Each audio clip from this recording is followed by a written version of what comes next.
Good afternoon. Let's see if I can fix that hair. There we go. I'm Tim Carter. This is Ask the Builder, and I'm live. And it is snowing, and it's March 1st, 2022. But we made it. We made it through winter. It still can be a little cold here in New Hampshire. But the remarkable thing here is the sun is now getting high enough in the sky. I mean, think about it. I think we're now less than 3 weeks away from the equinox. I mean, that's crazy when you think about it. And it's high enough in the sky that it really takes care of the snow. It really starts eating up the snow. One of the really interesting things here at my own home, I'll get a photograph of it today, because I just piled up some snow in this corner of my house that faces south, and it's actually it's an inside corner.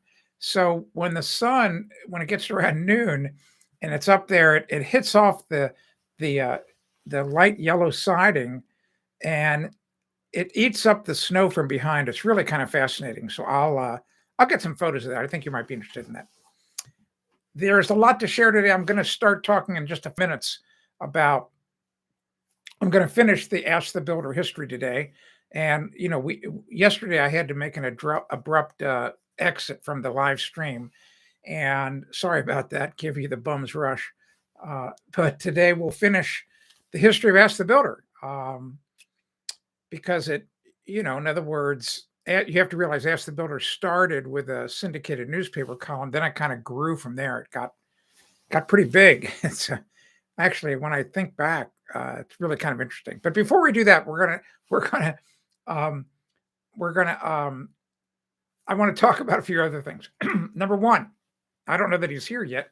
Hey, Vanessa. Hi, how you doing? But Will is probably going to check in. And Will got some stain solver for me. He bought he got one of these little bottles, all right. And I know it's all washed out but it's a really beautiful blue, not teal, but a different blue. But anyway, he loves coffee, and he's got this wonderful stainless steel coffee carafe that I guess they brew the coffee in. I don't know. But it's stainless steel. And the inside of it had turned, as they all do, this crazy, horrible brown, almost black. And he's tried other ways to clean it. It's always tough. And I told him, I said, Will, all you have to do is fill it to the brim with hot water, put in a tablespoon of stain solver, and walk away. And come back in the morning and empty it out, and it's going to look brand new. And of course, rinse it out a couple of times. And he did, and I was right. Wait till you see the photos he took. You are not going to believe the photos. I was hoping to get them ready today, but I was busy on this other project. I've started my third book, and it's really kind of a fun one to write. It's going to be kind of big. And I'm getting help, and I could use your help too. In fact, I'll have to give you the link. Anyway, I'll get that to you. I'll get that to you in a little bit. But I'm writing a book called Home Building Hacks, and what it is, it's basically the coolest things you probably never thought you could put in your home and should do in your home. And often you think about these things after it's too late, after the home is built. Some of them are cheap. Some of them cost nothing extra to do. They often cost nothing extra, and some of them are kind of expensive. But everybody's got a different budget. Yeah, Vanessa. Yeah, it's the stain solver. It's such an amazing product. First of all, it's certified organic. I'm the one who makes it. It's totally organic, and like I told Will, you're not going to have to scrub. You just dump it in. It's literally, that's not true with everything, but at least with coffee stains, just takes them right out with no scrubbing. And he's just amazed. Wait till you see these photos. I'm surprised he's not here yet. But yeah, it'll take care of glass ones, anything. Tea, like certain regular teas, hot teas, are very staining, and it'll do the same thing. clean all that. Any food stain, anything like that, it'll clean 'em all. Sure, Vanessa. It's simple. Just go right here. Let's see. A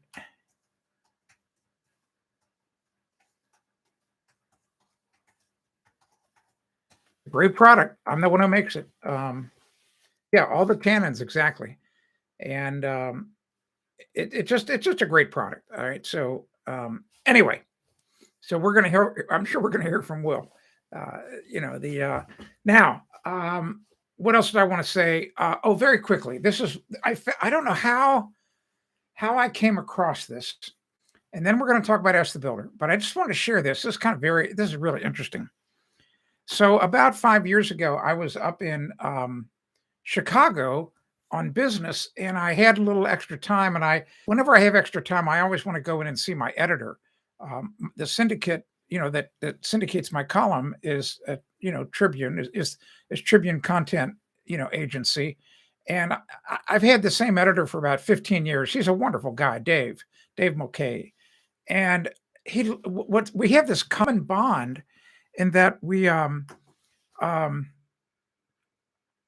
that we like old homes and old things. We like all that stuff. And so he said, "Hey," he said, "if you got a little extra time," he said, we need to take a walk about 3/4 of a mile up the road. And I want to show you something." I said, "Sure, man, let's go." It was kind of a chilly day, but it wasn't bad. We kept warm walking. So he takes me up to just below Lincoln Park, and right behind the Archbishop, that the Archdiocese of Chicago has this huge, beautiful mansion. I think it might be one of John Astor's house, that multi-billionaire back in the 1800s, I think. Not sure. Might be. Anyway, Crutchword. So many of the roads in Chicago used to be paved with wood. All right. So they still they decided to recreate one alley using some of the wood they salvaged. And you can go see it. So go see this. So go see. If you're up in Chicago, you have to figure out a way to go up and see this alley. It's absolutely amazing. But go to that website I just put in there, and take a look at that. Take a look at that wood alley. Vanessa says, "I almost bought a farm with a home built in 1774 here in Connecticut." Wow. So you live not too far away from me. You're down south about 4 hours or so. 1774 house. Wow. If Steve was here, and he'll probably show up in a little bit, he would just laugh at that. They consider that a new house in London. They got houses there that are 1,000 years old. All right. So let's get back onto the Ask the Builder stuff. And then realize if you have any questions about anything, put them in the Bradley International. Okay. Got it. Good for you. I'm trying to think. Is that in Hartford? I'm trying to think.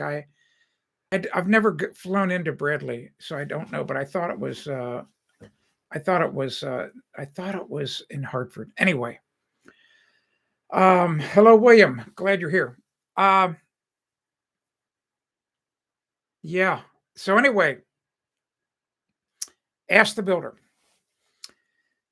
Yesterday, if you want to hear the true beginning of how I even became Ask the Builder, you got to watch yesterday's live stream. So that would be the February 28th, 2022. So watch that live stream. The whole stream is devoted.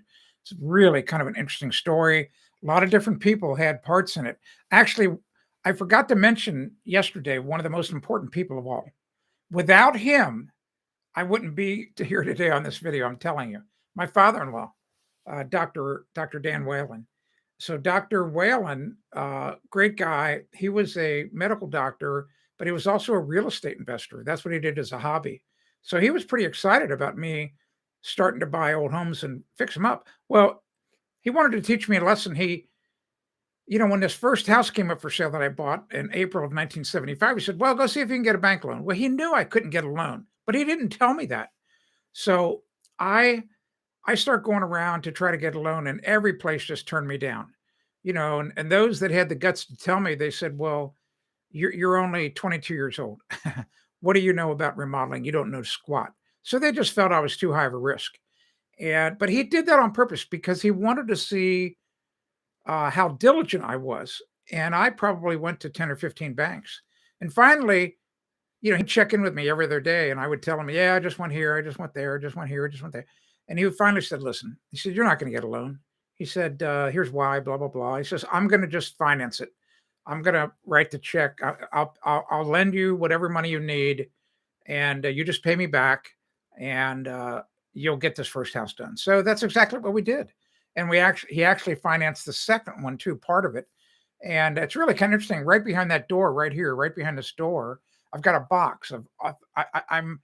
I inherited the Pack-Radish disease from my mom, and so I have a lot of really cool stuff as a result. I've kept a lot of stuff, and I kept. Um, I what happened is every time I wrote him a check, we had extra money. Kath and I worked. Every time we had extra money, I wrote him another check for $1,000, which was a lot of money at the time.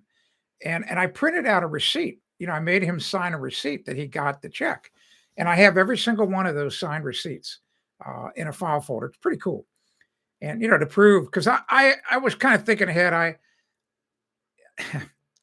let's just say, maybe not everybody in Kathy's family likes me, and so I didn't want to get into a dispute with the heirs, the other heirs of the estate, saying, "Oh, you got all this money and you never paid it back." Like, well, you know what?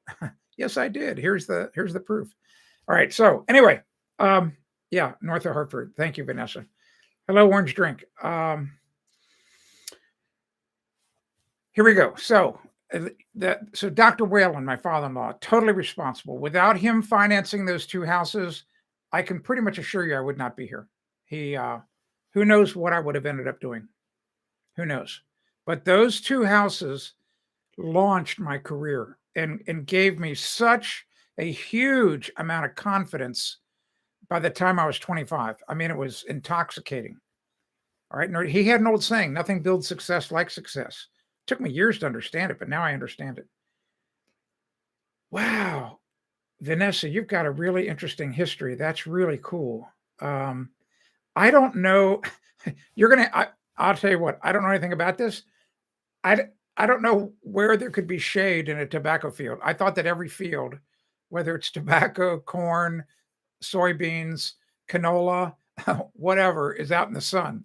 So I don't know how you could be in the shade working in a tobacco field. All right, here we go. Picking up now. So I early in my Ask the Builder career, when I actually had started Ask the Builder, so it officially started October 2nd or October 3rd of 1993. That's when the first column was published in the Cincinnati Enquirer. Right after that, I started to, as rapidly as possible, add as many papers as possible to the list. And I was self-syndicated. I was making the phone calls myself. I was doing the billing. I was getting the columns to the papers. It was really hard back in the day. I remember I had been using computers for about 6 years. My first computer, which I still have in that room back behind me for posterity, was a Texas Instrument. It was a clone of the PC, the first IBM PC. And I used a program called Procom, this crazy DOS program called Procom, which allowed me to directly connect from my computer into the mainframe computers of the newspapers to upload my column. Isn't that crazy? What happened is I started to add papers as rapidly as possible. And all of a sudden I had 30, 40 papers within a year's time, which is not doing too bad. And with the extra money I made from selling those builder bulletins, those little mail-in things, two-page sheets people bought from me for originally $1.25, then it went to $1.50, then it went to $2, then it went to $3 with inflation. Oh, okay. Interesting. Wow. I learned something today. Cotton nets on poles. The shade keeps the leaves grow to large size. Interesting. Very interesting. I did not know that. Wow. Yes, I told people about you, Will. You're going to have to tell the story yourself in the comments. So I'll let you do the testimonial. Here's where it got really interesting. So remember, if you were here yesterday and you listened, If not, you're going to have to go back and listen. I told you the story about how what really got me into got me to launch the column was this interaction I had with another dad at an Irish dancing fest that my daughter went to. And of course, my daughter, played sports as well. So I don't know.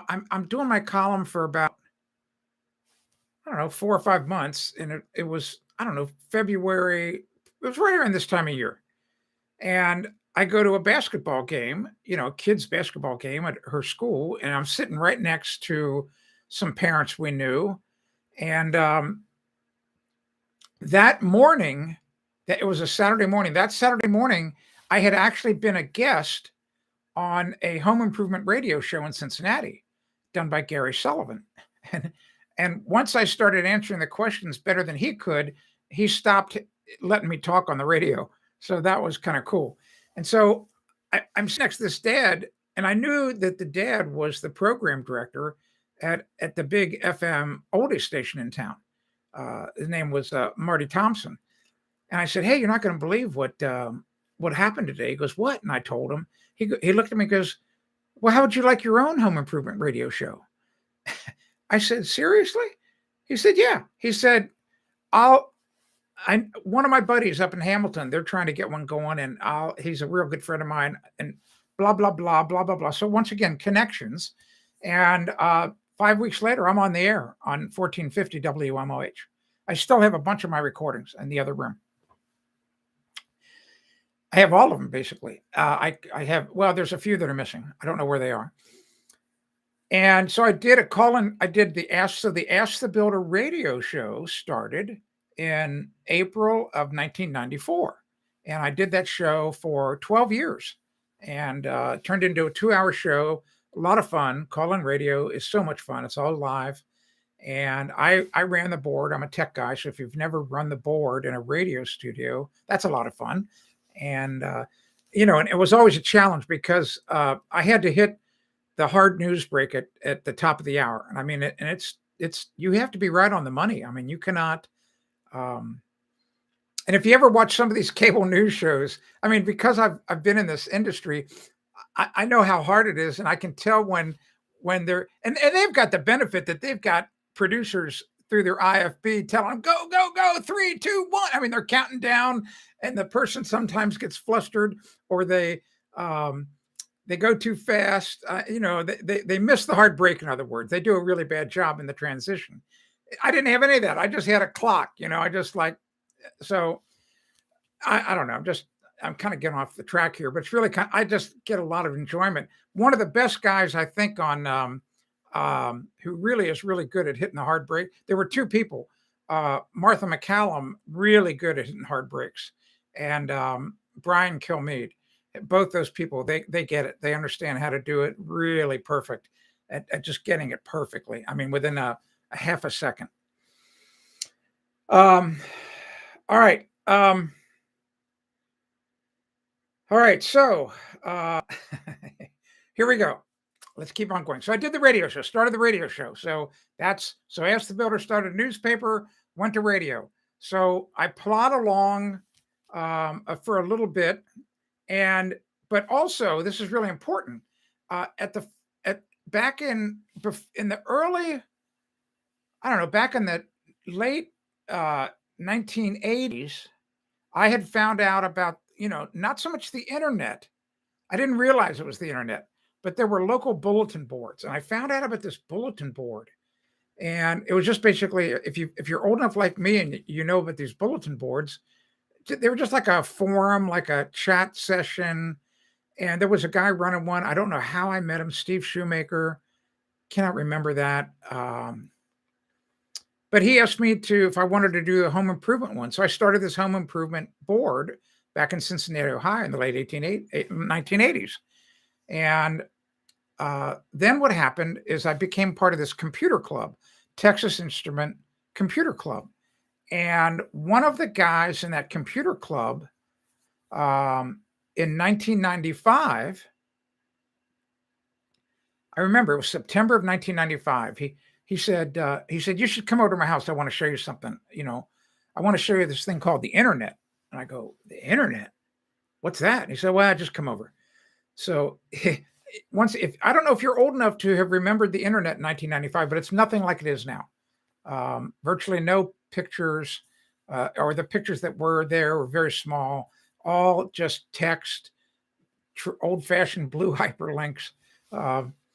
And so I'm at his house and he's saying, okay, he fires up his computer, probably got a 1200 baud modem. And we get on the internet, and I forget which website we're at. It doesn't matter.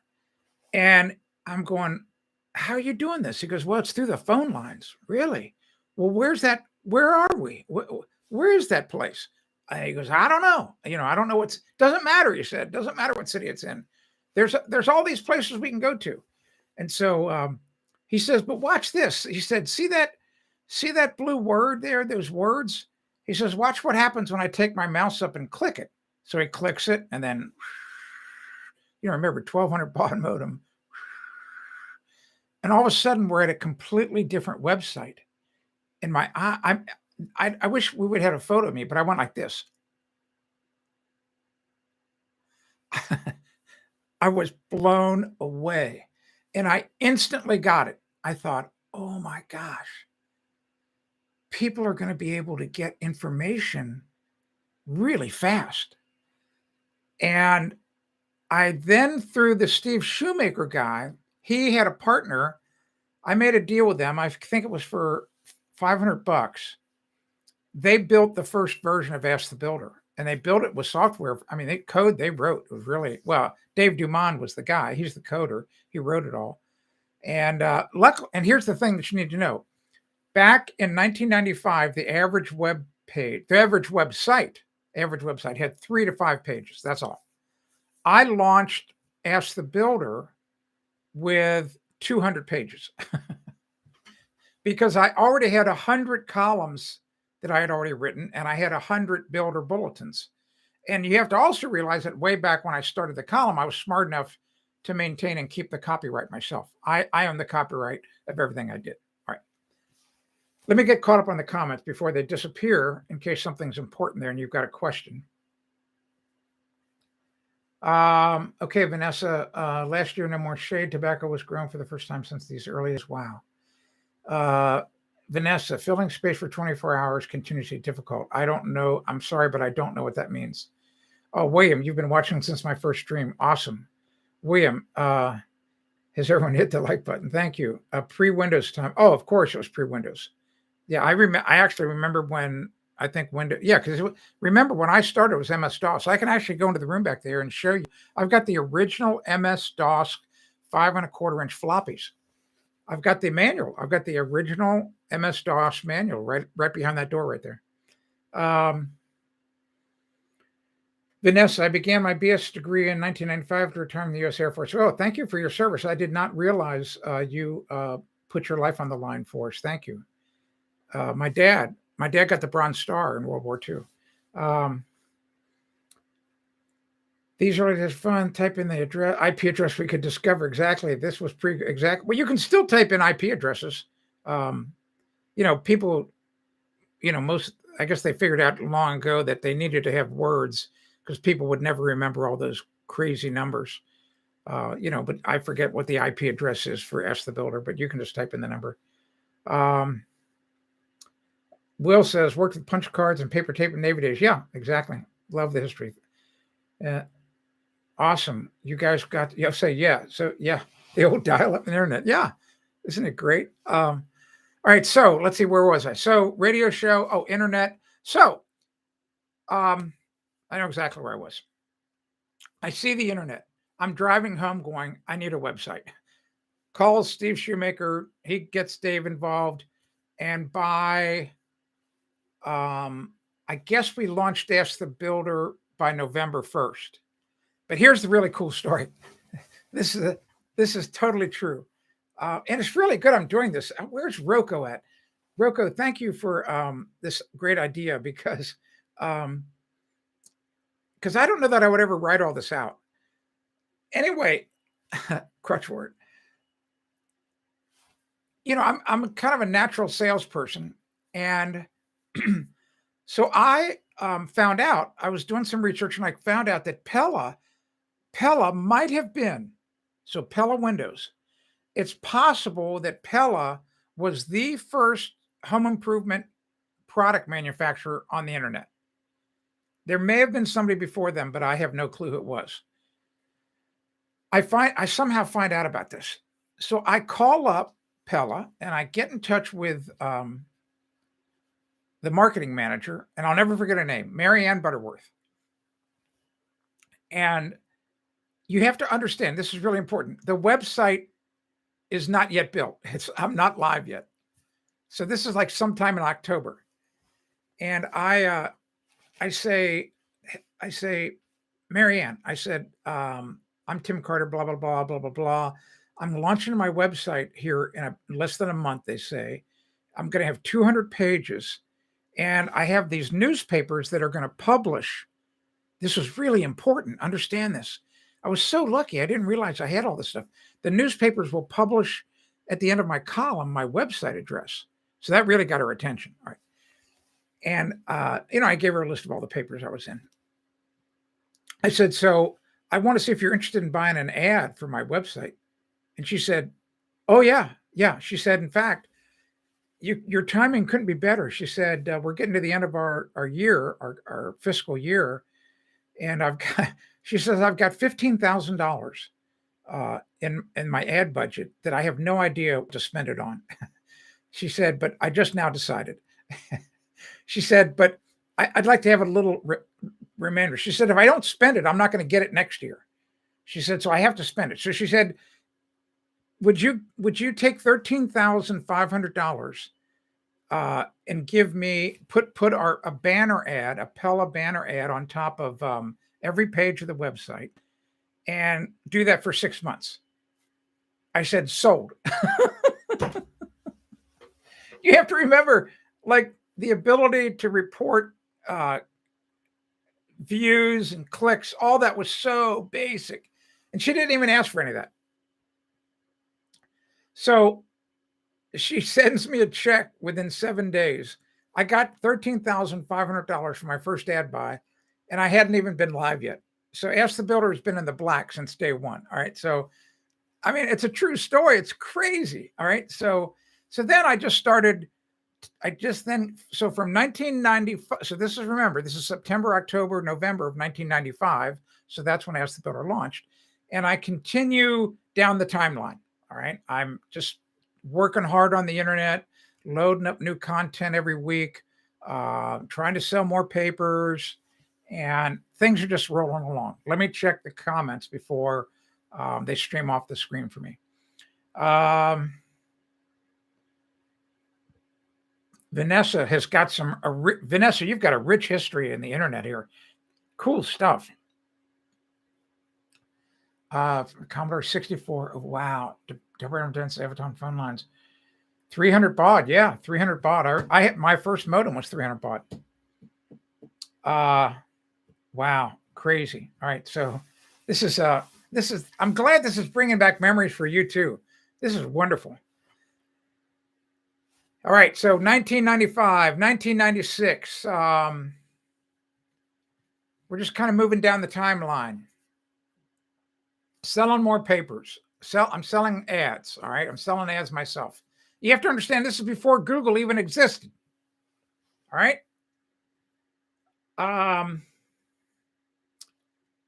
And I cannot remember how this happened, how the next thing happened. Oh, I think I know how.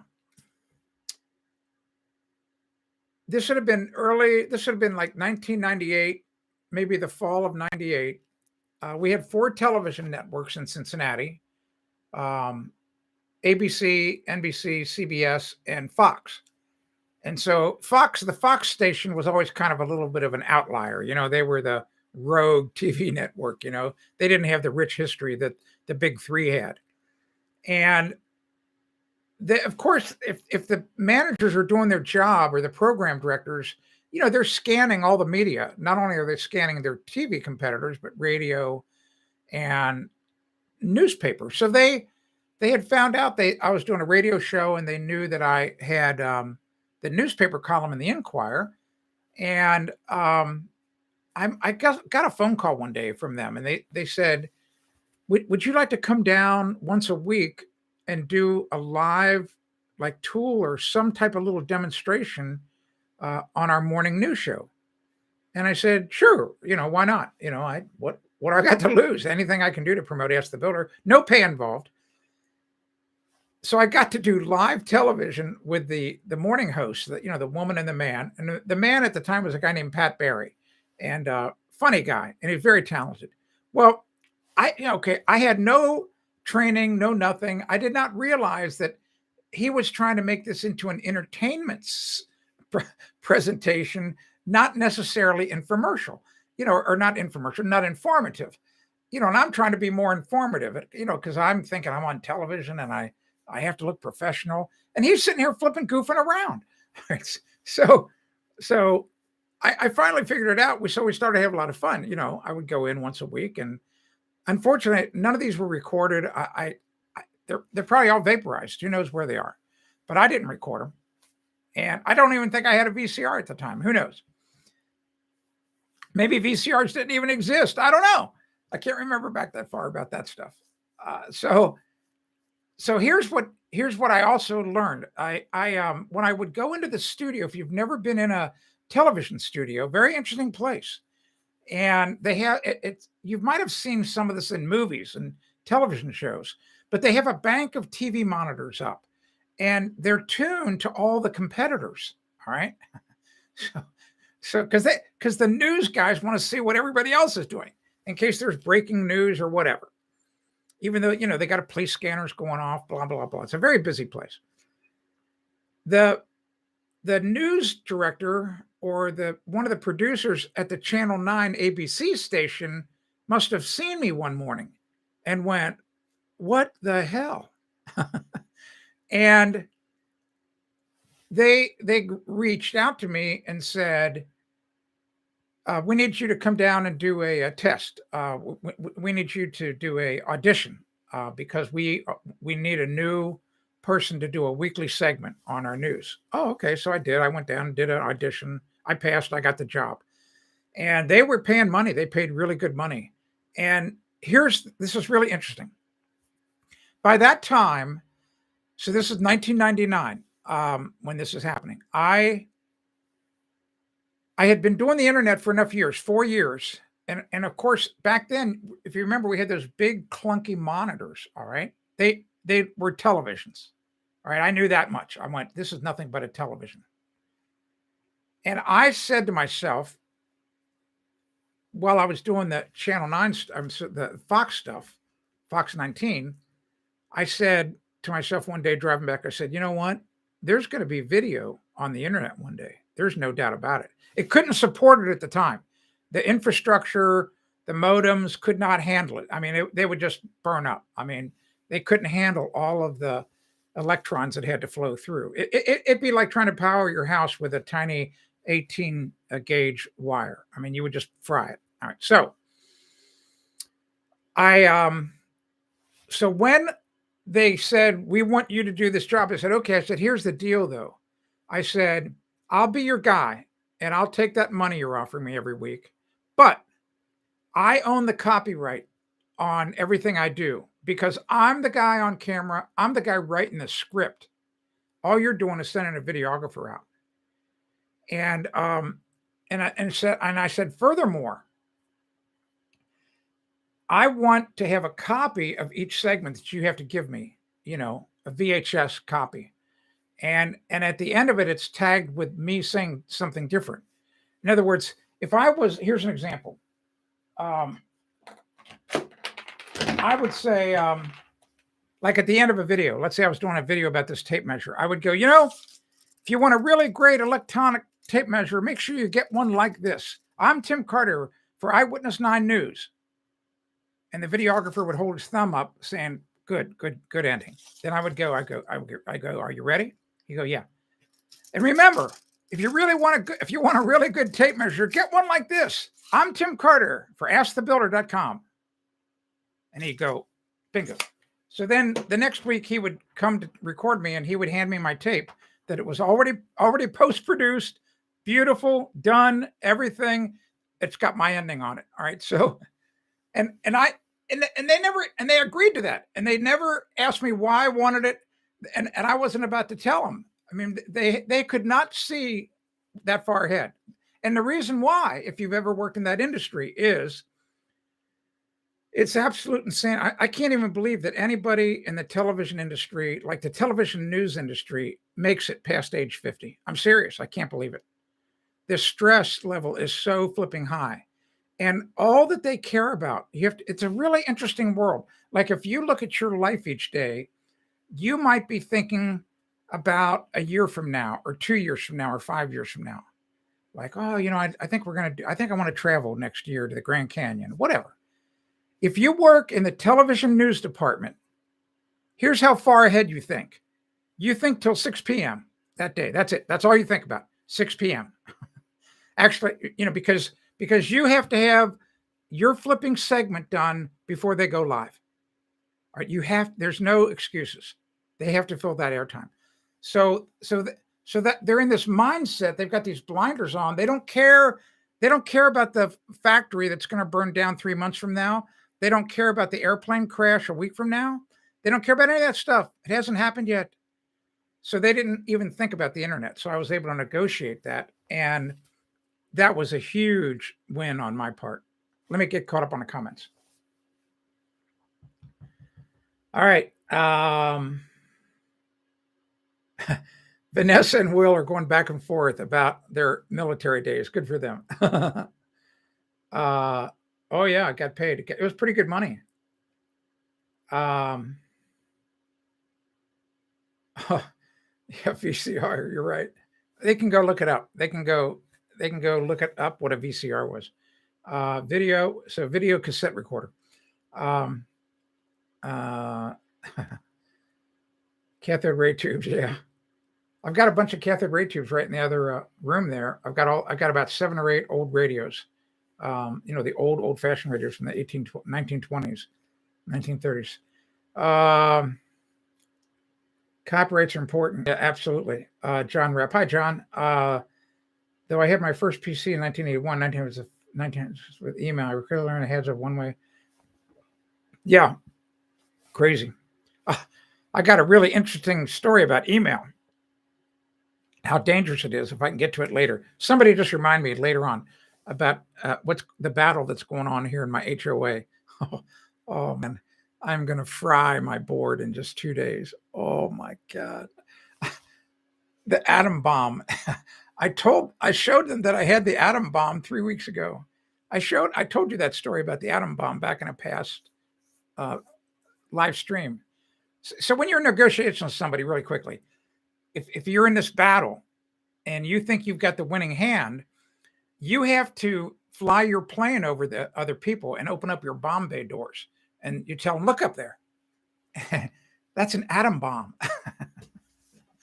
And if you don't agree to this, I'm going to drop the atom bomb. I learned that from a really great attorney in Cincinnati, Lou Katz. And so I did that 3 weeks ago. I told the board here in my HOA, I said, look, I've got the flipping atom bomb. I'm serious. I have an atom bomb. And if you don't back off this thing, I'm going to drop the atom bomb. Well, they haven't backed off, so I'm dropping the flipping bomb. The email is already queued up, man. I don't know if you know this. If you've got Gmail, I don't know if you use one of the big powerhouse emails, but Gmail introduced this, I think, about a year ago. A lot of people don't even know about it. Typically they're writing an email, they see that big blue button, and they just click send. Well, pay attention. Right next to the word send, as part of the blue button, is a little arrow. Click the arrow next time. And all of a sudden, a little window opens up, and you can schedule the send of the email to a future date, at a future date and time, in case you just want the email to go out in the future. And I did that for this email. It's already queued up. It's ready to go. It's like the plane's in the air flying towards the target. It's amazing. All right, let's keep going here. All right. So where was I? Channel 9. Channel 9 getting the TV segment. So that would have been 1999. So I worked for Channel 9 for quite a few years, and I had a great videographer. And what was really cool, his name was Ron Fisher, and he taught me so much about how to do video. And here's the interesting thing. If you go and watch a lot of videos here on YouTube, especially ones in my vertical, they suck. Most of them suck. Not all, most, because the people don't understand the value of cutaway shots. And most people don't like to do cutaway shots because it's so much work. I mean, it takes a long, I mean, for do a 3-minute video, you may spend 45 minutes of recording or more. And you have to do things multiple times. The same thing. You have to do the same thing multiple times, because you want to get a wide shot, you want to get a close-up shot. Anyway, I learned all that from Ron, and invaluable information to make good videos really, really good. Then what happened is I ended up kind of, my star was rising, and I would get invited to all these editors conferences, which were really informational. I got to travel all kinds of places. Companies would bring in editors, to these conferences for a day or two. Always, most of them were a lot of fun. Not all of them, but I got to make friends with a lot of the people that, my peers. I had some friendly competitors, and I never really felt challenged because I just looked at, there's so much information, and since I'm only writing a weekly column, I mean, literally there are hundreds of thousands of topics in home improvement. In other words, I could write. There are probably 150, 200, maybe 300 columns you could write just about drywall. I mean, just very finesse things, like just how to use how to use a specific taping knife, how to use a 10-inch one, how to use a 12-inch one, how to use an 8-inch one, how to use a banjo, just how the special drywall primers, how to skim coat. I mean, I could just, so in other words, I didn't care that there were other guys doing it, because it's like, well, so what? Go write about what you write about. I'm going to write what I write about. We'll never, odds of us crossing paths pretty minimal. And that's exactly what happened. So then what happened, kind of fast forward, I helped start in 1999 a very secret internet mastermind group. And I can't really tell you much about it. But there's some really, really powerful people in it. And I was fortunate to be surrounded by some people in this group, very, very successful, very early adopters of stuff. And one of the people one day told me, he was saying, oh, there's this new thing out called Google AdSense. Google was probably by this time about 3 years old, 4 years old, maybe. And I was kind of poo-pooing it, up until this time I was selling all my own ads. And we were at a buffet, a breakfast buffet. I'll never forget. I'm not going to tell you this guy's name. And he bent over and he whispered in my ear. He said, Tim, you really should look into this. He said, my check from Google last month was $30,000. My eyes went like this, like, whoa. And I looked at him. I said, are you serious? He said, yeah. And he said, you need to be doing this because you can make big money. He says, I know what the ads are costing in your area. So I couldn't put the code on my website fast enough. And I became the poster boy for Google AdSense for Google, and they used me like a tissue. It was really kind of a bad deal. But, I also was smart enough to realize they're the big gorilla. So I didn't want to, sure wasn't going to say no. And as a result, I got invited to like the first 3 Google Zeitgeists, which were very secret affairs. Looking back, not so good. I mean, just like some of the people that were there, just, I don't know. I really don't want to talk about it here. But I ate lunch one day at Zeitgeist. It was the guy sitting next to me was the Librarian of Congress. Did you know there was a guy named, and there's only been like 9 of them. I mean, once you get this job, you keep it for like 40 years or so, 30, 40 years. This old guy. And I mean, his business card. It had his name, and all it said was Librarian of Congress. No phone number, no address, no nothing. I think I lost it. It's like, oh. And he said, oh, yeah, anytime you want to come for a private tour, totally to see all the stuff no one gets to see, just let me know. I never took him up on it. What a mistake. So, to be able to get into the deep areas of all the historic stuff in the Library of Congress. Could you imagine that? All right. So, let's see. I'm getting up to 2005. So, what happened then is at one of the zeitgeists, of course, Google hiring the smartest people. They knew about internet. They knew about video. YouTube had already started, but it was really tiny. Google did not own YouTube at that point. They had a thing called Google Video. You might not know this. It wasn't there for very long.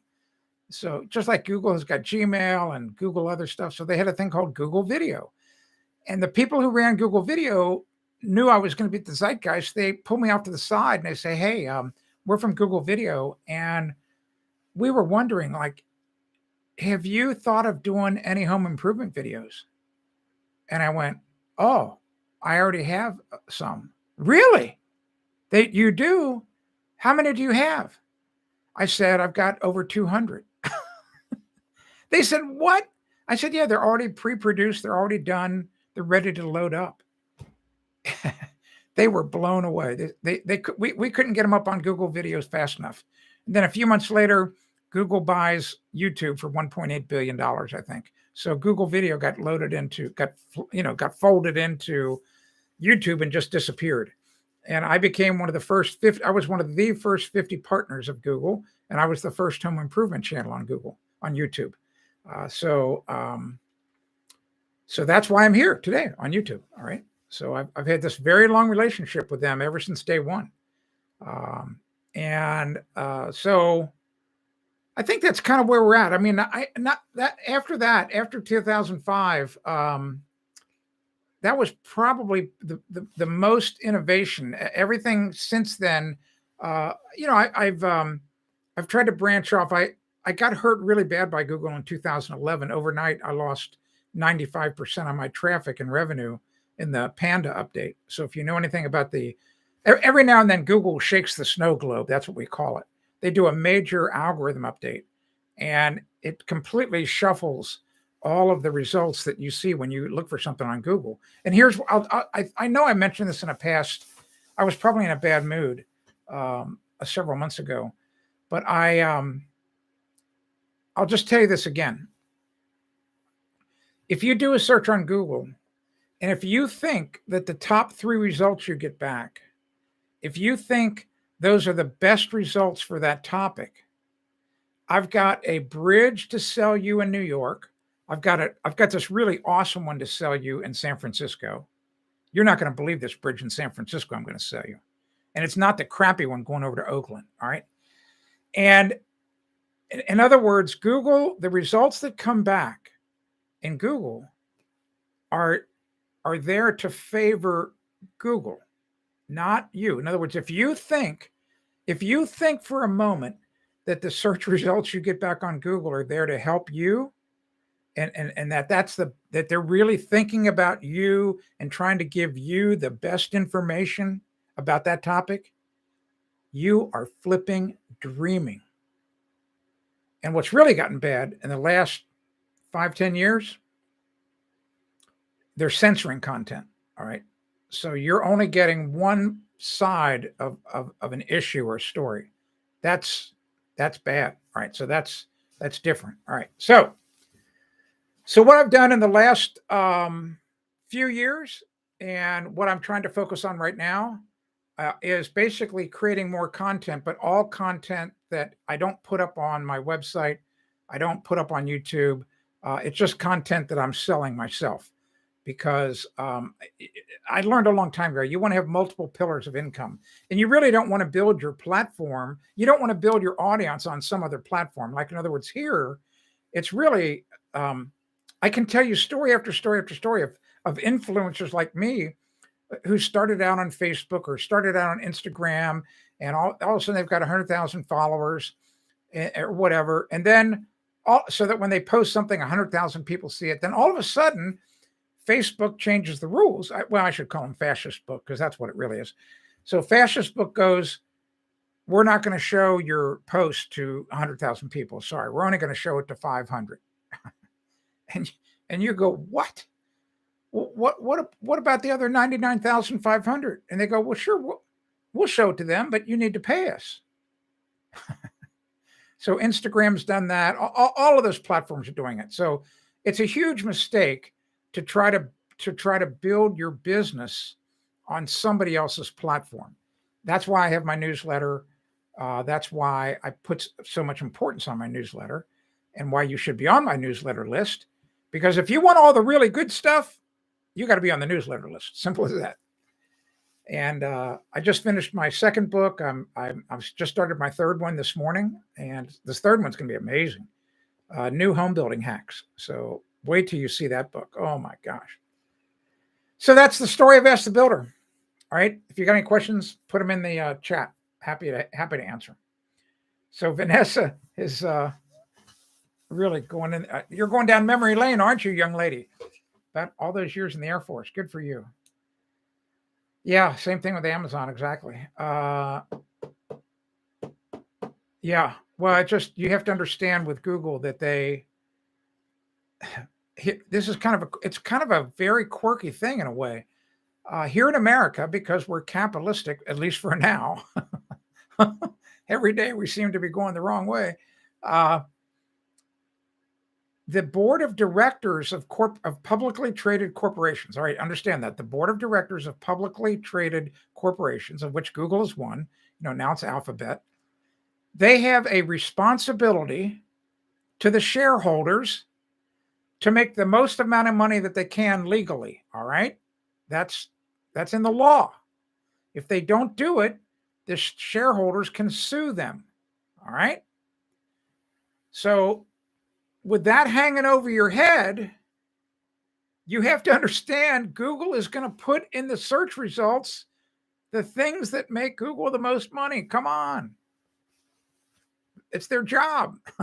It's their job for the shareholders. The shareholders come first. You come second, maybe even third. Oh, turned 60. You're still a pup. You're still a puppy. Oh my gosh. Hey, Jimmy, how you doing? If you have any questions about Ask the Builder, now's the time to ask them. I don't know how long the delay is today. Yesterday, we were having a horrible time. Horrible delay in the chat. It was delayed like 5 minutes.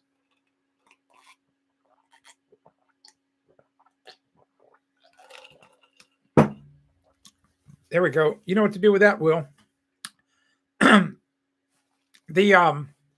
Now that I know that Vanessa is only 4 hours away, maybe I should have a New England meetup. I was going to have a New Hampshire one here, maybe in a month, because I've got some people closer in. But maybe people would be willing to drive 2, 3, 4 hours, to come, have lunch or something. I don't know, having a very extended lunch. So something to think about. All right. So I shared with you earlier, if you did not, if you just kind of tuned in, trying to retire 2 more times before 80. Me too.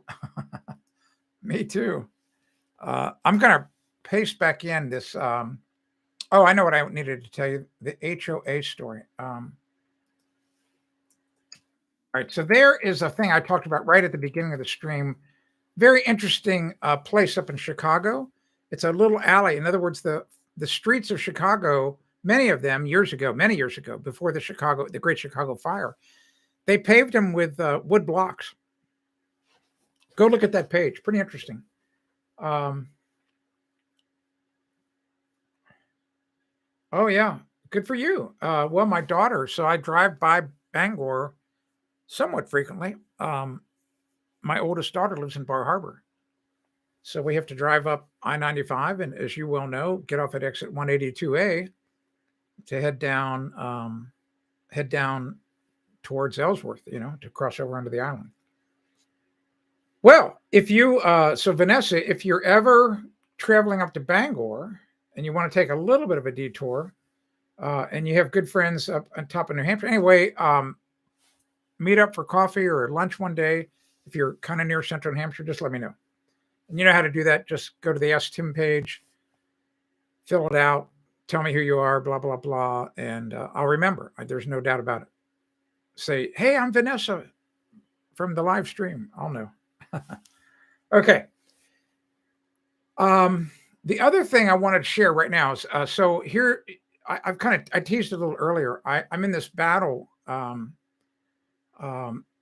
up here in my HOA where they're trying to get they need to get a 2/3 vote, 2/3 majority to do this, to pass a short-term rental bylaw amendment. Evidently, it's really popular right now for a lot of these communities to try to restrict private property rights of homeowners like me to be able to rent my property. And evidently, over the past year, last summer and maybe the summer before, there were some renters that were here that were a little obnoxious on the beach. And so that got people on a tizzy. So they wanted to do this short-term rental agreement. And at first, the first time they tried it was a month and a half ago. And they came up with a 6-month, like, if you wanted to rent your house, fine, you got to do it for 6 months. Like, are you crazy? That's nuts. And they shouldn't even do it anyway. It's private property. I get to do what I want. And it's, and there's a thing, get this. So I've done a lot of research. In the legal landscape, there's a thing for HOAs like mine and other condominiums and just other places that are HOAs. When the original developer writes the original bylaws, that's considered what it's called the scheme of development. And it's kind of an interesting power. In other words, the original developer has got this power to create the vision of what he would like the community to be like. And so he gets one chance to do it. Like, he gets to wave the magic wand, write the bylaws. That's it. They're cast in stone. If the original developer, and the courts don't like it when the HOAs then go to try to radically change the scheme of development. They don't like that because they say, wait a minute, this was done by the developer. So if the original developer where I live didn't want to have renters, he could have put it in. He could have put it in the bylaws and said, look, you're not allowed to rent your home. And so if I would have known that when I bought, I would have said, okay, I won't rent, or nope, I'm not going to buy there because I do want to rent. So they're trying to change the scheme of development. So that's not a good thing. And my son calling. I'm going to answer this. I'll be right back. Hey, how you doing? Good. How you doing? I'm live streaming right now, and you're on worldwide television. Can I call you back? Yes. Okay, thanks. Bye. All right. So my son hates to have his photo taken. He hates video. I don't know if you heard it. He said he said yes with great great intensity. Like, yes, that I don't want to be on live streaming. All right. So all right, let me get caught up on the things. Will's asking Vanessa if she plays golf. Oh my gosh. Oh, that's great. Yeah, Vanessa's right about that. Well, I used to be on the board. Anyway, so my son just sent me a message, text me. You don't have to pick up the phone call when you're live streaming. I thought it might be an emergency, so I'll tell him that later. Because, it doesn't call me that often. All right. So, yeah, I know. Vanessa, Will's trying to rope you into playing golf with us. That's what's going on. So if you're going up to Bangor one day, so, anyway, the HOA. So, I'm totally against the short-term rental agreement. Here's what it is. Here's what it comes down to. This short-term rental agreement, I brought it up already in a Zoom call. It's not going to solve the bad behavior problem. That's what I've said. I said, what's wrong with you guys? I said, Why do you think that by making somebody rent here 3 months, which is now the new bylaw, they brought it from 6 months down to 3 months, and that's the minimum. So I said, so now you're going to basically make it worse, because now if I rent my house, which you're letting me rent my house, I can rent it all summer long to the same asshat who's like Cousin Eddie remember in the Christmas Vacation movie with Chevy Chase. So I could rent now this person, instead of only creating havoc for a week. In other words, you may have rented your house for a week under the old system and then they're gone. But now the person's going to be here for 91 days, every day down at the beach causing havoc. Like, you bunch of flipping idiots. You're stupid. And then, and then I try to go home try to drive home the point. Why do you automatically assume that all renters are bad? I said, what happens if I want to rent my house to a bunch of senior citizens who just want to sit on my deck each day and play cards? That's all they want to do. They want to look out at the lake, drink umbrella drinks, and play cards. They don't want to go down to the beach. What happens if I want to rent my house each week to a different group of disabled kids who are in wheelchairs who want to sit on my deck and just look out at the lake? Why can't I do that? They're not going to go down to the beach and cause trouble. See, that's the trouble. In other words, they don't. And some of these people, there's quite a few people here in the community think, hey, this is a great idea. It's a great idea to restrict, what you do with your private property. Like, what's next then? Here's what I asked them. I said, what's next? Because, you're thinking you're all this soft, gooey feelings for the community. What's great for the community? I go, okay, so I got an idea. Since you think it's a good idea to help the community, let's put the net out a little wider. All right, let's put the net out a little wider. Instead of just helping Waldron Bay, let's help Meredith, my town. So here's the new bylaw. Once a month, this is what I would propose to them, to show that you're such hypocrites. So once a month, you have to go down to Meredith and you have to find 4 homeless people. Or if you have to go down to Concord, go down there. I don't care where you go. You go get 4 homeless people. You bring them back. You put them in your home. You feed them. You wash their clothes. They sleep in your freaking king bed. You can go sleep out on the deck. But for a weekend, once a month, that's what you're going to do with your private property. Oh, they don't like that when you tell them that you have to do that with their private property. See, that's the issue with issues like this. It's crazy. They don't look at it the other way. All right, let me get caught up. Vanessa, a lot of comments. I heard the Morse code ring. Yeah, that's my, I have my ringtone is the Morse code call. So CALL. And then when Kathy calls me, the Morse code is SMWO. SMWO.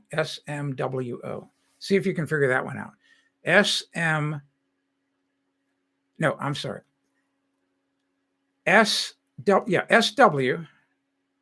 SWMBO.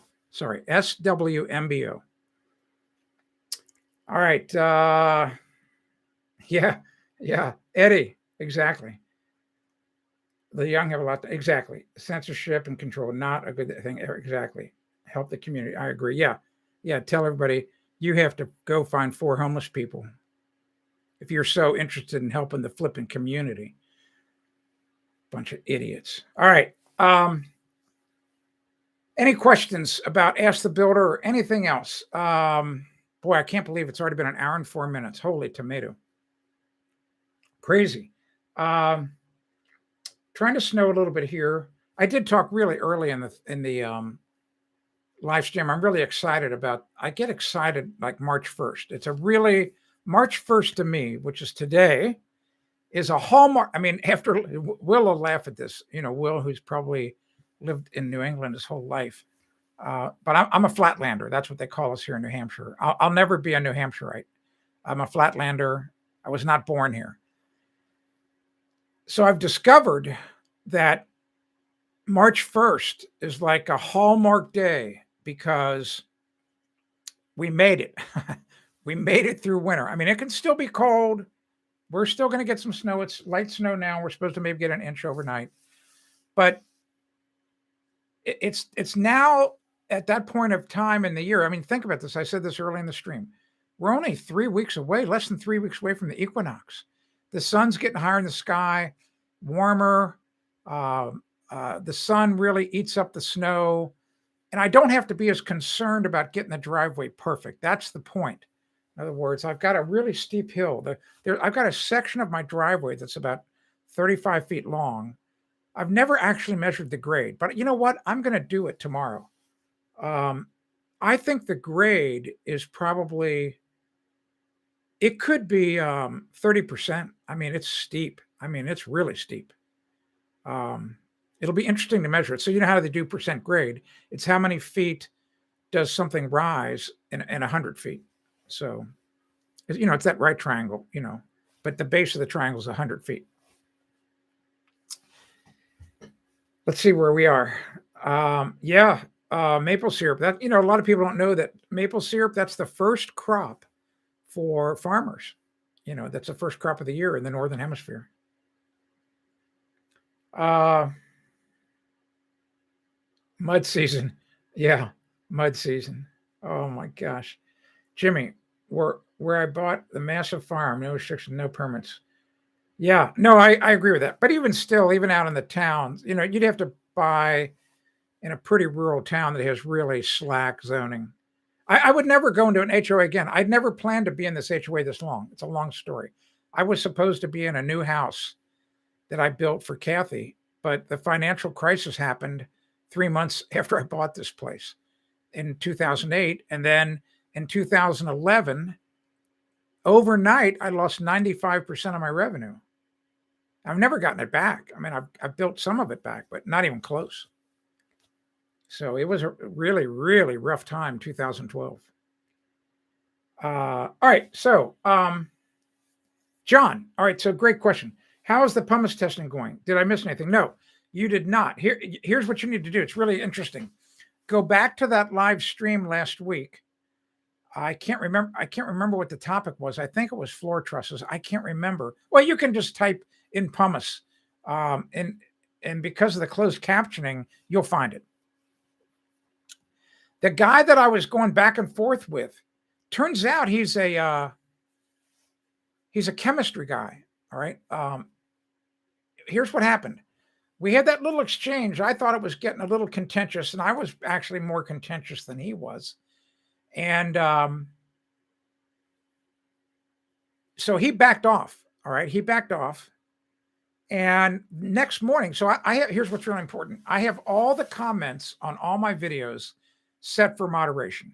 I learned a long, long time ago that it just, you know, if you don't do that, there's just all this garbage that's on there. And so what happens is I have the power to delete a comment. And so my comment policy on my video, on my channel is simple. If your comment doesn't add value, I'm not going to show it. So the next morning after that live stream about the pumice stone, John had written a long comment. And if you remember, I had challenged him. I said, John, because he was saying like, oh no, man, it's not scratching anything. And I know it was. It's just that he could not see the scratches under the water. And because the color of the china, the white tile hides the scratches. In other words, anyway, he comments and says, there's no need for you to do the test. Don't go out and buy one. Don't do it. He said, you know why? Because after the stream was over, I went into my pantry. I'm just kind of adding, I'm embellishing it a little bit. He says, I got an old clear glass. You know, I don't have one here. And I took the pumice stone, and sure enough, it scratched the heck out of it. So he came clean in the comment. So he said, there's no need for you to do the test live. You know, we already know I already can tell you it's going to scratch it. It's like I replied back, I know. That's why I was having the back and forth with you, man. I already knew it was going to scratch it. All right. So that's the answer to the question. So I'm not going to do it. I don't need to do it. I already know what's going to happen. Vanessa says, Vanessa, it's just about to disappear off the screen. It says, I'm a math teacher now for high schools. The most college teachers. So I make this offer to teachers all the time, and very few of them take me up on it. And you don't have to. You don't even have to comment here.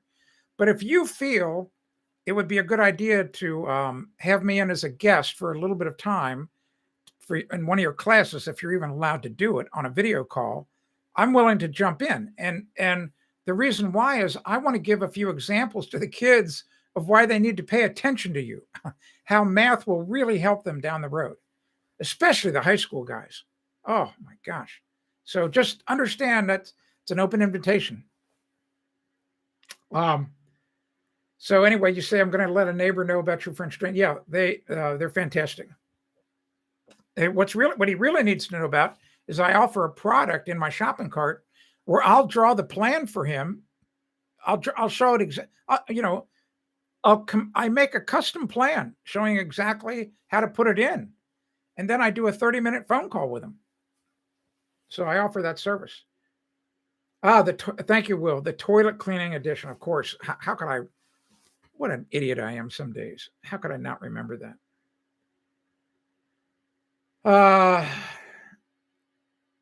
John, great. Yes, True Sets is free. Hello, Lorraine. Yeah, you made it. Almost as volcanic. Exactly. High silica content. Exactly. That's exactly right. Yes. All right. So anyway, just know, Vanessa, that I'm happy to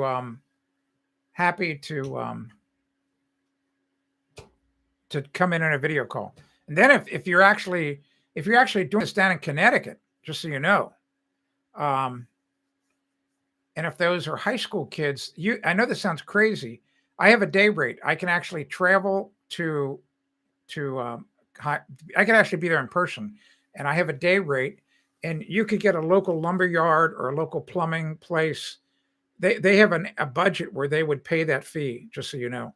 To bring me into town, and then I do a little promotion for that company while I'm there, because they realize that some of those kids might become customers for life. So it's just something to think about.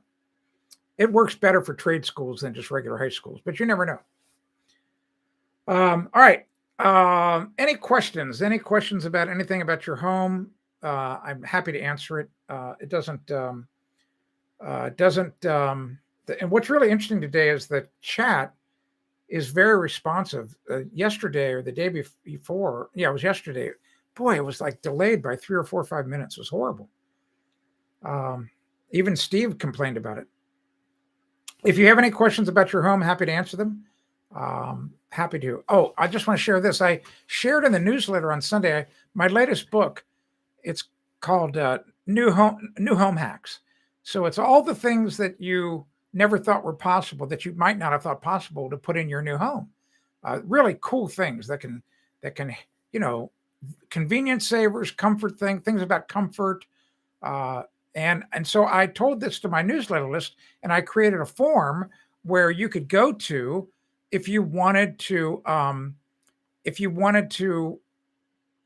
help. I would like to hear your ideas. So I'm actually going right now, and I'm going to get I'm getting a copy of that link for you. So in case you want to help, in case you want your ideas. So here we go. Let's see. So this is going to be a really odd link. Doesn't matter. It's going to look really funky, but it's completely safe to do. So if you've got some really cool things in your home, or even things that you wish you had, in other words, maybe there are things you hate about your home and you go, gosh, I just wish my house had this. It's so hard to do, whatever. So that's the kind of ideas I'm looking for. So go here and fill out the form. And at the bottom of now, what you have to realize is I'm going to use your idea in my book. I'm not going to compensate you. The only thing you're going to get is you get a free copy of the book, a PDF version. All right. So if you don't want to do it under those terms, then don't bother filling out the form. But I also give you the ability that you can either have your name and city and town mentioned in the book in case you want to be published in a book. I don't put your home address. Or if you want to be anonymous, you can be anonymous. So you click one of those buttons on the bottom of the form. You'll see. So go there and tell me, if you had a magic wand, what are the top 3 things you wish you had in your home? Or maybe if you have a custom home and you incorporated some very cool things, share it. What do you have? Here's some of the things that's really surprising. I've already gotten back a lot of ideas, and it's stunning how many people. And this is like one of my. I didn't know if I was going to put this in the book, because I didn't want to telegraph or advertise what I'm going to do in my next home. But I'm going to do it now based on what on all this feedback I'm getting. So I've always been intrigued with secret rooms and secret passageways. And I've always wanted to have a house that had secret passageways in it, just like the game in Clue. You play Clue and you go to those 2 rooms in the corners and you go into the one room and you can go all the way around the board if you want and come out the other room. Well, evidently, I'm not the only one who wants that. And people want hidden safes. And you would be stunned how simple it is. If you're trying to make a hidden room, even if it's a small one, like a small hidden closet, that the average person who's breaking your home, they would never know. It can be done without doors. It's very cool. And I mean, not even secret doors. So I'm going to share that in the book. Very cool. So this book is going to be chock full of so many things. You're not going to believe it. All right. So Vanessa says, I am building a wood-fired oven on my patio. Oh, good for you. Well, if you need any wood and you got a pickup truck, boy, do I have a lot of it up here. I own 90 acres. Come up and get all the oak you want. Oh yeah, Lorraine, hidden room. I actually have one here in my house. It's very small. I discovered it by accident. And I told Kathy about it and told her, I said, hey, I'd like to go in. No, she said, no, we're not doing that. Like, are you kidding me? So, but she's okay with the new house doing it right. So anyway, yes, exactly. And that's what it is. And that's exactly what people want too, Vanessa. A secure room hidden as well. Absolutely. So it's big. It's going to be in the book. Lorraine, I love nooks where you can go to relax and read. Yes. So like window seats. So that's one of the things in the book, a window seat. It's like a lost. I mean, it's like they're lost. Like people don't understand that you can do a window seat and it just have a simple, flip up lid. You get all this extra storage. And if you have any grandkids or kids, I mean, talk about a hiding place for hide and seek inside the house on a rainy day. Are you kidding me? It's one of the best places in the world to hide.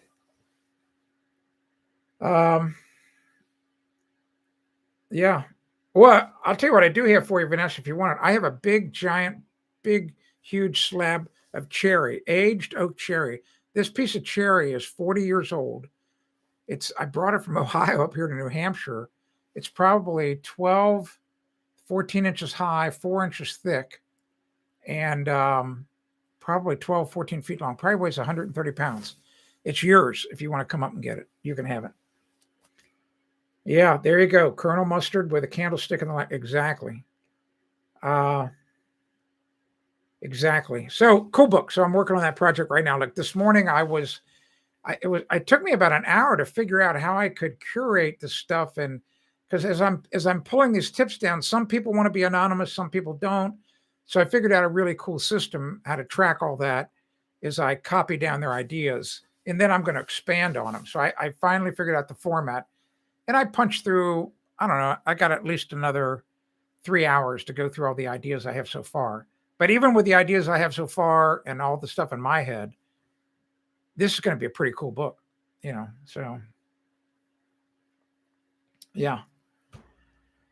All right. So, I'm pretty wasted. I'm going to get out of here. Jimmy's got a cool for zone 3. How thick should close a, I don't know, Jimmy. I don't know the answer to that question. I don't know. And, I'm not a big fan I'm not a huge fan of spray foam insulation. Not a big fan of it. if something goes wrong, or you need to run a wire in the future or whatever, you're done. It's over. So I'm just not a big fan of it. There's a lot of advantages, I know, but I think that the disadvantages outweigh the advantages. So that's just my personal feeling. So Vanessa, I'm confused by your lead pipe comment.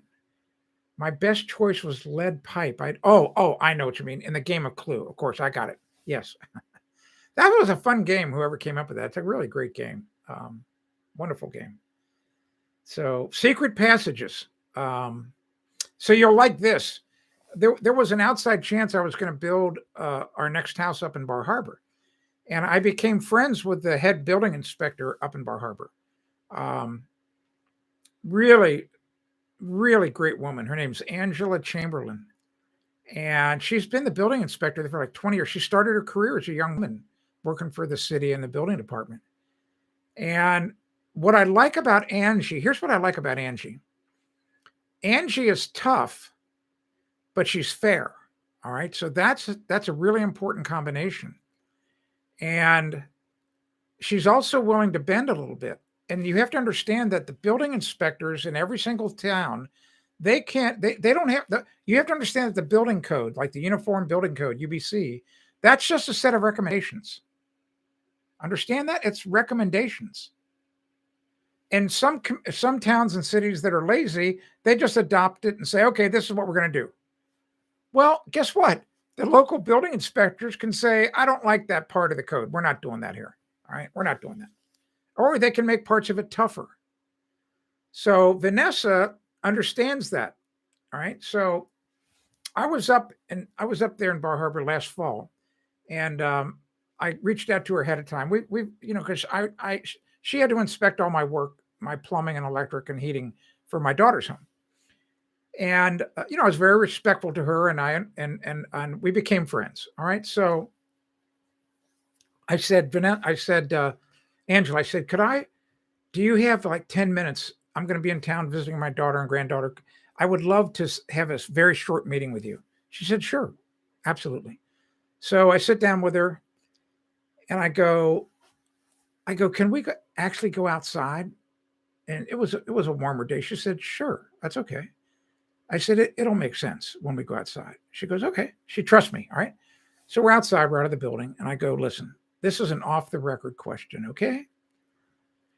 And I told her about my interest in passageways, secret passageways, because understand a secret passageway, you don't want it to be really wide.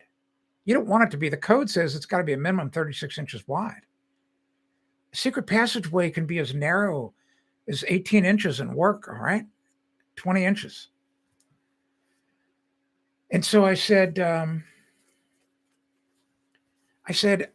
it's so much easier to build that stuff in while you're building the house. And I said, but it's not going to pass. And she says, well, after I give the certificate of occupancy, it doesn't really matter what you do with your house, right? And that's all she said. All right. So anyway, so you can actually build the house to code, but you can build it in such a way that well, I don't want to go on video and say this actually. If you ever want to know how to do this, buy one of my phone calls. I'll tell you how to do it. I'm telling you, it's not as hard to do as you think. Not that hard. All right. Hello, Hassan. How you doing? All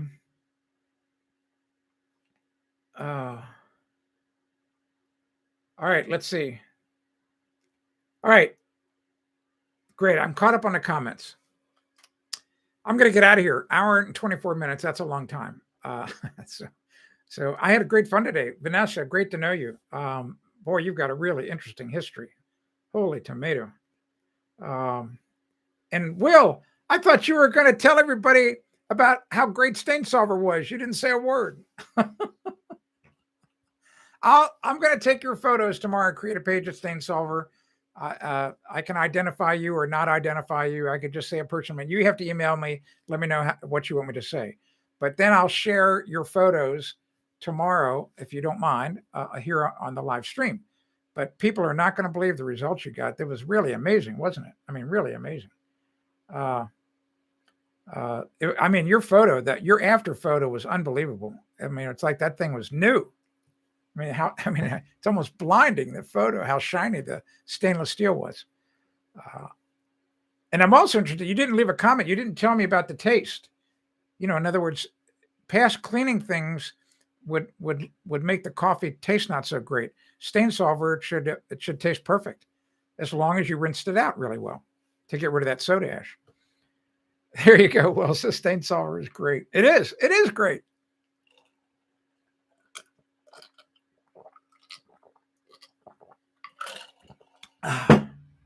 Thirsty. Got lemon water today. All right, and we'll let everybody know. Vanessa asked before.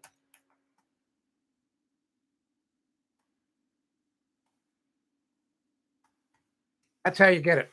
That's where you go to get your stain solver. Tastes great. No. Do not, seriously here, do not put stain solver in your mouth. I'll tell you a quick stain solver story. You're going to like this. So stain solver is an oxidizer. It's a very powerful oxidizer. All right. So you would never want to get it on mucous membrane, especially the dry powder. If you get the dry powder on an open cut, you're going to think that somebody has put a white hot iron on your skin. I know, the voice of experience. It burns like crazy. You do not want to get, just like any other household chemical, you would not want to splash chlorine bleach in your eyes. You would not want to splash ammonia in your eyes. So you don't want to do that with stain solver, the solution or the powder. You do not want to get it on any mucous membrane, all right, anywhere. Here's the funny story though. But if you wear dentures, or if you have bridge work, and you want your dentures to look brand new, like white, just put your dentures in just do what Will did with his coffee pot. Just let your dentures soak overnight. You are not going to believe how beautiful they look the next day. And the stain solver will not harm the, I don't know, the pink part, the plastic part, whatever they use to make the dentures with. It will not harm that. It's amazing. Same thing with bridge work. Take out your bridge, soak it in stain solver. So here's the true story. This is many years ago. I mean, we've been selling stain solver since 1996. And probably 20 years ago, I get a phone call one day. This is back in the day. People called the 800 number. And I answered the phone. And this lady, she's an older woman. And she goes, I just want to know how long, like if I want to put my foot in a bucket filled with stain solver, how long could I keep my foot in there? I go, well, I said, it depends on the concentration. I couldn't understand why she wanted to put a foot in a bucket of stain solver. I said, I don't know, half an hour, an hour. I said, it's your foot may start to feel a little weird. If it starts to feel weird, I'd probably take it out. It said but it's not going to hurt you. It's not so strong that it's going to burn your skin. But I warned her about the open cut. I said, if you have an open cut on your foot, it's going to hurt. She said, okay. Hung up the phone. She calls back a month later. I answer the phone again. She goes, hey, I don't know if you remember me. I'm the woman who talked to you about if I could put my foot in a bucket of stain solver. Yeah, I remember. She says, I just want to let you know that you have got the best toenail fungus remover in the world. She said, I have tried everything and it doesn't work. Stain solver got rid of it in 2 weeks. But I can't market it that way. I can't tell people it gets rid of it. Well, I'm doing it here on the video, but I can't put it on the label or anything like that, or I'm not going to put a page on stain solver about that. So anyway, you got toenail fungus, stain solver will take care of it.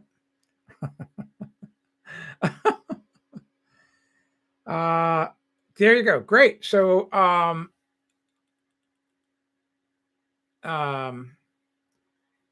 Will says no change noticed after exactly. You just see, here's what happens. So all that stain solver is, I can give you the official chemical name. It's peroxyhydrated carbonate of soda. Peroxyhydrated carbonate of soda.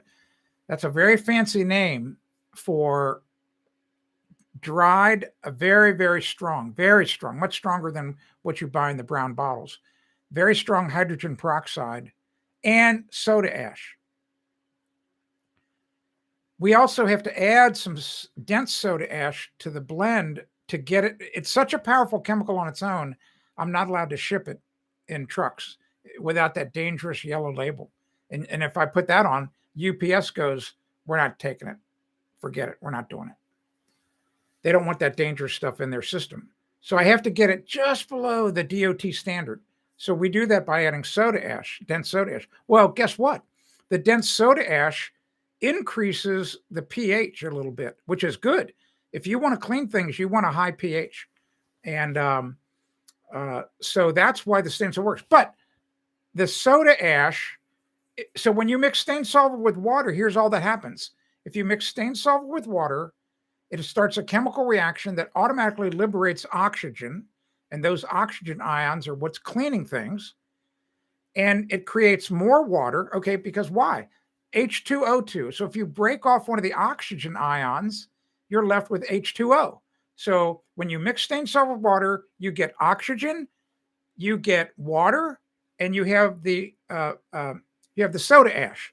So if you let some of the solution just dry on a dark top, after it dries and the water evaporates, you see that powder left behind. That's just soda ash. So you don't want to be eating soda ash. It tastes a little alkaline. So that's why you have to rinse.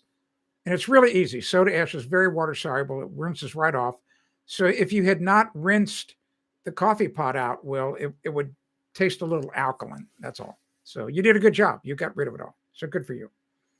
Oh, all right. Okay, good. Yeah, well, it just I'll email me before you go to do. Here's all you got to do, Lorraine. You just fill the carafe with hot water, as hot as you can do it. Even if you want to microwave some, get it up to about 140 degrees, not boiling hot, just about 140, which is typically hotter than the water heater does. Fill it to the brim, and then I told Will to put in a tablespoon. I don't know if you two have the same size carafes, but it did a beautiful job on Will's. So, yeah, there you go. Stain solver is the only thing. Boy, I can't wait to use that testimonial. Wow, that's a good one. Anyway, Lorraine, so have a great trip. Be safe. Drive safely. We always miss you. It's not the same when you're not here. It's great that you're here. And you're exactly right, Vanessa. Boy, you're a smart woman. That's why high pH makes things slippery. That's why soaps are slippery.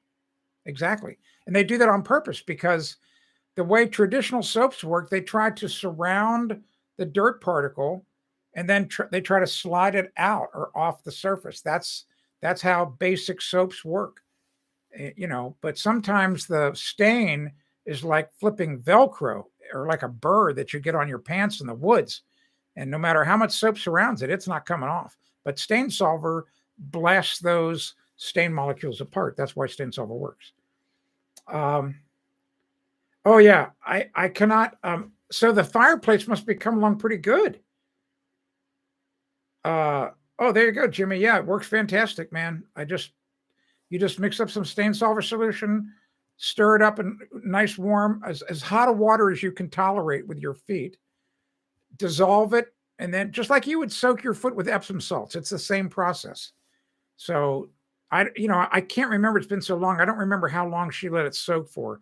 Probably 20 or 30 minutes each day. Vanessa, look at you. Man, I just completed my master's in math in 2017. The ancient one. Oh my God, what a story. This is what I love about the live stream. And I told that when we did our Zoom call, you need to be on our next Zoom call, Vanessa. If you want to be in on our Zoom call, um, you need to email. I need to find out your email address. I will not share it. I won't stalk you. But the only way that people can be on the Zoom call is I have to email each person separately to let them know the invite and the time. But think about it. But look at you, flipping masters in math. You're going to love my quick. I'll do this quick math story, then I'll get out of here. All right. So you'll appreciate this. You will really appreciate this. Oh my gosh. So I sucked at math. I mean, in high school, I just barely passed algebra, geometry, and trigonometry. Just barely passed for a whole host of reasons. All right. I was a wild animal back in high school. My grades were so bad that I got rejected from going to a 4-year college. The University of Cincinnati would not take me. That was the wake-up call. That was highly embarrassing. All my other friends got into flipping college. But the University of Cincinnati had a 2-year college, like a community college. It was right on campus, same campus, called University College. The nickname for it was Candy College. All right. It was basically just advanced high school. And so I was allowed to go to that. And so the thing was, the terms were, if you got a 3.4 grade point average or higher after the first year, you could transfer out, go to the 4-year college, and all your credits will transfer over. I was like, okay. That was the flipping fuse to light the rocket. So I had to take algebra and trig that first year, and I got straight A's in it. But I also tell you, I had a good teacher. People, the reason maybe you understand this, Vanessa, the reason people like us have trouble with math is because it's no different than you trying to learn Morse code or somebody else, or you trying to learn French or German or some other language, because mathematics is a language. And that's why people like us have trouble with it. I'm just telling you. Well, he understood that. And he figured it out how to work around that. All right. So got straight A's. And not only that, I understood it and I enjoyed it. All right. So fast forward. You had to take certain math classes to get your degree in geology, and one of them was calculus. So calculus, are you kidding me? My senior year, I'm taking flipping calculus, spring quarter. All right. Spring quarter for a senior. It's warm and sunny in Cincinnati. The only class I could get into, are you sitting down? Monday, Wednesday, and Friday from 4 until 5 p.m. And so it was taught by this grad student. I'll never forget. He had dark black hair, tall guy. I don't know his name. And he said, like, the first day of class, I don't know, there were like 15 of us in there. All right. He goes, all right. He says, I get it. He goes, I know that we're going to have maybe 15 people here on Monday. We're going to have 8 people here on Wednesday, and we're going to have just 1 or 2 on Friday. I get it. Well, he starts teaching, and this guy, he had some gift from God, I'm telling you, because calculus is, for the average person, is not easy. I got it. I was like, oh my God, I understand this. So I never missed a class. Never. I mean, I would be walking home from college in May on Friday afternoons at 4:55, because class ended at 4:50. I never missed a class. He couldn't believe it. He couldn't, because I was a senior. Because that was the other thing. I was a senior. Most of the other people in the class were sophomores. True story. But I got an A. I got an A in the guy's class in calculus. So here's what I love about calculus. And I'm probably going to get this wrong, Vanessa. So I think if I get this wrong, I'll try to fix it. What I loved was the derivatives. And so if I say this right, The formula for the area of a circle is the derivative of the formula for the circumference. And the same thing is true for the formula for the volume of a sphere is the derivative, I think, of the formula for the surface area of the sphere. Now, I could have it backwards, but that just, as soon as he explained that, I went, oh my God, I get it. All right, so whatever. All right, so let me get caught up and then I'm going to get out of here. Why am I not surprised? Look at Vanessa's. I had a perfect 4.0 and I listen to you. You're a flippin' wizard. I hope I get to meet you one day, Vanessa. I swear. Wow. I tutored grad English. Wow. What a story. You've got such a story to tell. Oh my gosh. What do you know? Hello, 100. I'm just going to call you 100.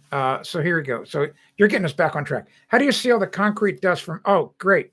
Wall was dry log, pierced by and likely trapped moisture. I don't know that causes it. And typically you don't have dusting on a concrete wall. So if you have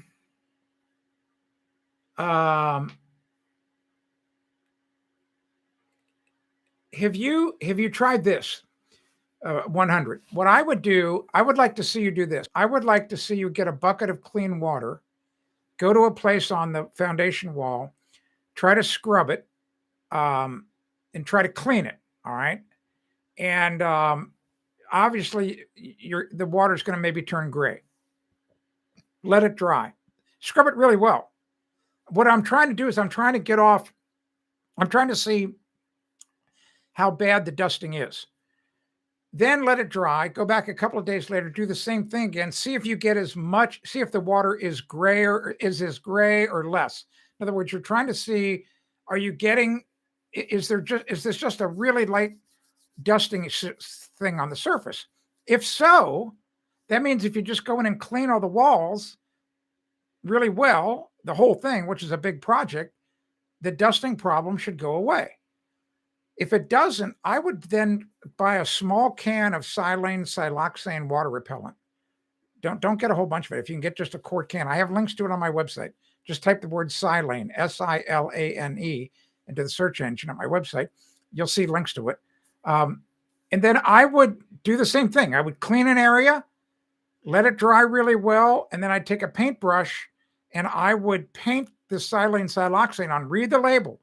How to do it. Sometimes they want you to put 2 coats on within so many minutes because if you put 1 coat on and you wait too long, the second coat won't penetrate.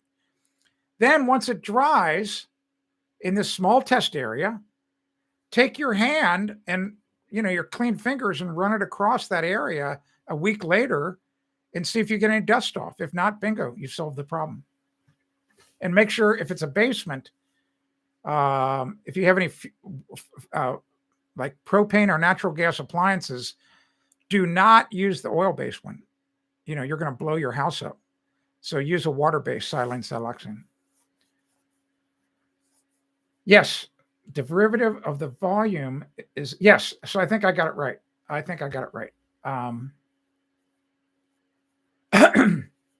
He was a grad student, Will. He didn't have a choice. He was a nice guy. And he was right. On Friday, there were only like 2 or 3 of us. We had like a party. I'm telling you what, it was a great class.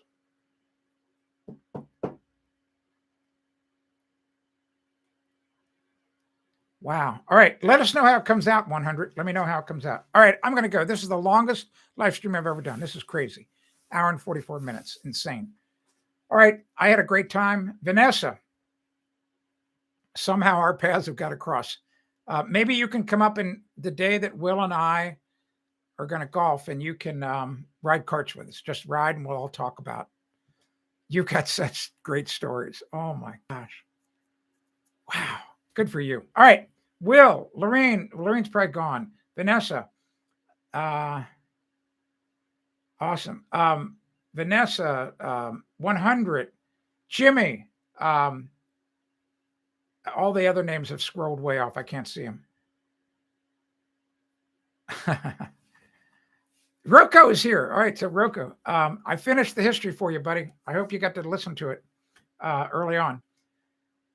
So good night, everybody. Oh, Lorraine's still here. Good. All right, good. So good night to everyone. Glad that you're here.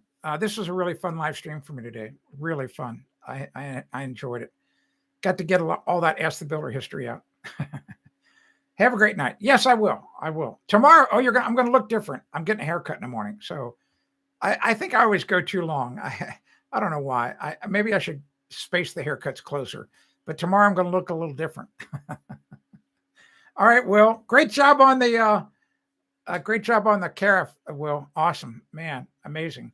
Hola, El Mosfet. Hola to you. All right, I'm out of here. Thanks very much. History is awesome. Thank you, Vanessa. Okay, have a great night, everyone. We should get about an inch of snow. I'll let you know tomorrow. I'm Tim Carter. You've been watching Ask the Builder here on YouTube. I had to look down, so I had the mouse on the end stream button. I'll see you tomorrow. All right. Bye-bye. Yeah. No, you'll see it tomorrow if you tune in.